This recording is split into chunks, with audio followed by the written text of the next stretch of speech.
جب حضرت خواجہ قطب الدین بختیار کاکی رحمۃ اللہ علیہ کی وفات ہوئی تو کہرام مچ گیا۔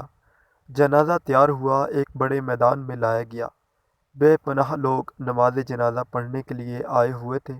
انسانوں کا ایک سمندر تھا جو حد نگاہ تک نظر آتا تھا۔ جب نماز جنازہ پڑھنے کا وقت آیا، ایک آدمی آگے بڑھا اور کہنے لگا کہ میں خواجہ قطب الدین بختیار کاکی رحمۃ اللہ علیہ کا وکیل ہوں۔ حضرت نے ایک وصیت کی تھی، میں اس مجمع تک وہ وصیت پہنچانا چاہتا ہوں۔ مجمع پر سناٹا چھا گیا۔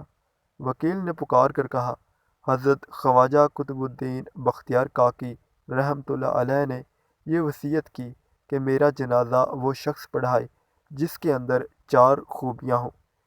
زندگی میں اس کی تکبیر اولا کبھی قضا نہ ہوئی ہو، اس کی تہجد کی نماز کبھی قضا نہ ہوئی ہو، اس نے غیر محرم پر کبھی بھی بری نظر نہ ڈالی ہو، اتنا عبادت گزار ہو کہ اس نے عصر کی سنتیں بھی کبھی نہ چھوڑی ہوں۔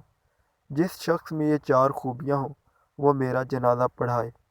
جب یہ بات سنائی گئی تو مجمع پر ایسا سناٹا چھایا کہ جیسے مجمع کو سانپ سونگھ گیا ہو۔ کافی دیر گزر گئی، کوئی آگے نہ بڑھا۔ آخر کار ایک شخص روتے ہوئے حضرت خواجہ قطب الدین بختیار کاکی رحمۃ اللہ علیہ کے جنازے کے قریب آئے، جنازے سے چادر اٹھائی اور کہا، حضرت آپ خود تو فوت ہو گئے مگر میرا راز فاش کر دیا۔